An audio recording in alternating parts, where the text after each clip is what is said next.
So check it out. It is Friday. It's 11 a.m. That means it's time for the About Mansfield Consumer Advice Series. Appreciate you being here today. I'm Steve Casillo. And today, as always, at this time, as we do every Friday, we're talking about your money, your nest egg, your 401k, your IRA, your wealth. And we're going to help try to build your wealth. Here in the studio today, as always, there he is.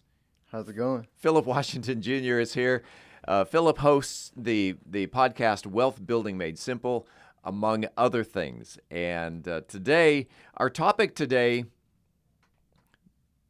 having faith in the future. We've kind of touched on this before, but I just listened seconds ago to your most recent podcast called Why I'm Not Nervous About the Stock Market. And looking at the current numbers, especially cryptocurrency, I'm thinking sell, sell, sell, sell. What's the deal with, why are you not nervous about the stock market?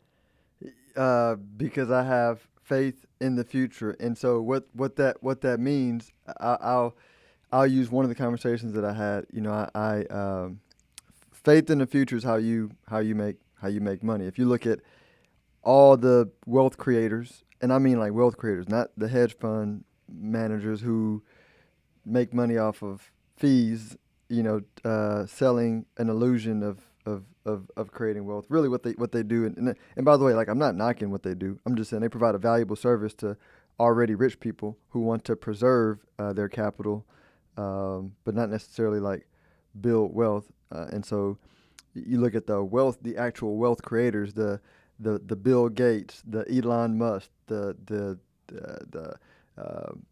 Mark Zuckerberg, the 20 wealthiest people in America, and even early 1900s when you look at John D Rockefeller, Andrew Carnegie, Henry Ford, like people who actually had faith in the future of an industry or industries, and their corresponding faith in that future matched with their action allowed them to amass massive amounts of wealth. Yep. Right, those people had faith in the future, and so I have not yet to see an example of fear of the future reward anybody in any aspect of life, whether it be in their marriage, for their kids, for their money, for their health. I've only seen faith work, and so I had a conversation with a client who struggles with faith, and I said, hey, cool. I said, let's get this thought in its infancy before it becomes worry, right? Which it was already worry for him, but I was like, this is what I do before it becomes worry. I get a thought, what if all this goes to zero, right? Forget the understanding that my portfolio is well diversified, the person I was talking to is well diversified. But let's say it all goes to zero. Let's just take it there. Okay. In that environment, how does the world look? Well, I mean, everything's a zero because you're well diversified. So banks are closed, you don't have a business. Like, we're in a post-apocalyptic world where now our consciousness has to go from today to, all right, we need to have faith in the future of this world. Because if you look at any apocalyptic movie, the people who survive and make it are the ones that have faith in themselves to figure out solutions for this new world. The people that have lots of fear, they get eaten by zombies or something. I don't know, depending on what, something, but depending on what movie it's in.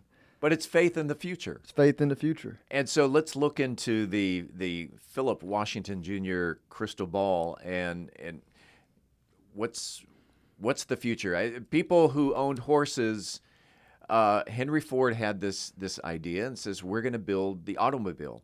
And that was the future of transportation, or as you said, the future of innovation.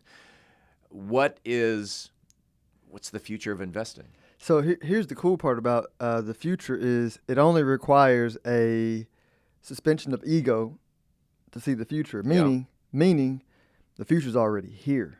And the people that are struggling with it are the people that are wanting America to be great again. That's not a knock. That's not a knock on a specific president, but I'm saying that ideology of wanting things to be the way they used to be is a losing ideology, because evolution says we continue to evolve, we continue to move forward, we continue to go, right? And so what ends up happening is you if you look at the human history and we evolve, and so then you come today and you say, okay, is it a fact that everybody, like suspend negativity, do people enjoy more time or less time? Well, they want more time. Sure. And so then you understand, okay, the future of work, right? Now people have had a taste of the fact that I can actually have a meeting with somebody and not physically need to be there for most of the meetings, right? We're not going back to giving up our time. Like people are not productive people. They're not going to add 2 hours back to their life or subtract 2 hours from their life. This is not happening. So then you embrace technologies and investments like Zoom and those things that I was going to say, yeah, part of that is working from home as opposed to traveling an hour from Mansfield to Dallas. Yep. Working remote. Yep. And then you also go, okay, are gas prices high, and are people who have electric vehicles winning relative to everybody else? Absolutely, right? Is the Tesla a faster, better car than gas guzzlers? If you're objective, if you're not stuck in the past in your mentality, absolutely. It's faster, it's quieter, it's more comfortable, it does more, it can drive itself. We hate driving. I was talking to a client just yesterday. He happens to drive a Tesla, and I asked him just in passing as we were walking down the hall, crazy gas prices, and he goes, I don't know what you're talking about. And it's like, oh yeah, you drive a Tesla, duh. Yeah. And then let's go to the crypto world, which y'all know I'm a Bitcoiner. I'm the other crypto world. Not that it's not gonna play out, right? I'm a believer in NFTs. It's just I don't like investing in things that aren't like apparent. So what's apparent today is we have a monetary system that is not rules based. It's subjective to the whims of the people at top. And no matter who you are, no matter what your strong character or discipline, if you got concentrated power at the top, like absolute power corrupts absolutely. And so you're aware of a system where the rules are not the same for everybody when it comes to money. If you're not on the side of those in power, then you don't have equal standing as other people when they have money. So understand that you have Bitcoin where it's a rules-based monetary system. It's neutral. No country control it. No one group of people control it. It's neutral. And if you and when you go down the episode we did on Bitcoin and you look at everything, you go, oh yeah, I'd much rather have neutral money. Again, you have to suspend your wanting to take things back to the past and just say, if we were recreating the world today, would I want to create it this way or this way? And you go through every technology, every new creation, and it leads you to, oh yeah, Bitcoin makes sense. Like Yeah. that is evolution. And so, finding these investments are not difficult. It just requires you suspending ego, right? Or suspending the old form, right? An old dying form, and evolving with the times. But it becomes then in many cases, a mental battle between having faith in the future and fear of the future. Hence why we have Volatility, right? Yeah. I love these multiverse movies.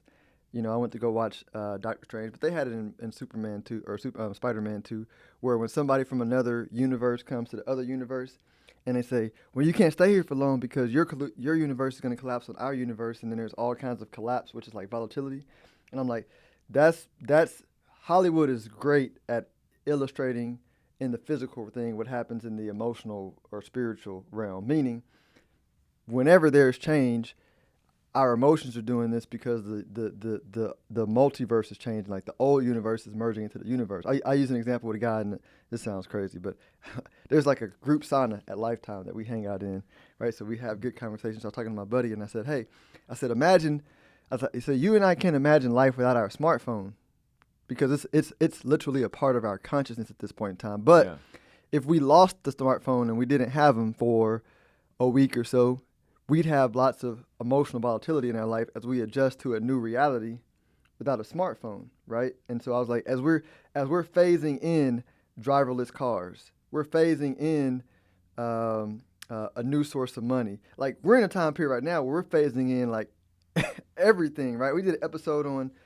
the 50-year cycle, the 100-year cycle, and the 500-year cycle, we're having a phase in of all those cycles at once where everything is changing, like religion, politics, like business organizations, how we do business, the money, right? The school's going to be next, right? Healthcare is going to be next. Like all this stuff is like phasing in, which creates volatility, right? Which means those who have the most faith in the future, those who die to form, die to ego, right? And embrace the new reality, who are fluid, who are open-minded, receptive, right? We're going to benefit. Those are the winners. Those are the winners in the new reality.